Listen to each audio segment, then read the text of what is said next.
സ്ട്രക്ചറിൽ കൊണ്ടുപോകുമ്പോൾ അന്നമോള് കണ്ടിന്യൂസ് ആയിട്ട് കരഞ്ഞോണ്ടിരിക്കുവാണ്. ആ കരഞ്ഞോണ്ടിരിക്കുന്ന സമയത്ത് ഞാൻ ഈ ഇച്ചായന് ഈ പാട്ട് പാടുന്നതാണ് കേൾക്കുന്നത്.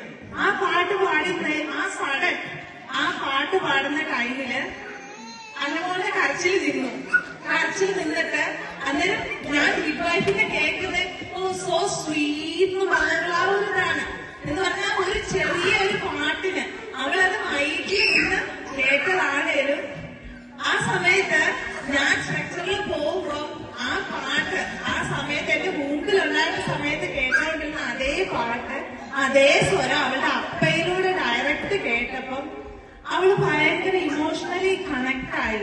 അതുപോലെ തന്നെ അവള് മിണ്ടാതിരുന്ന് അപ്പയുടെ കയ്യിൽ നിന്ന് പാല് മേടിച്ചു കുടിച്ച് അനങ്ങാതിരുന്നു. So that was a sweet moment. So ആ പാട്ട് നമുക്ക് ഒന്നും കൂടെ ഇവിടെ കേൾക്കാം. എനിക്ക് തോന്നുന്നു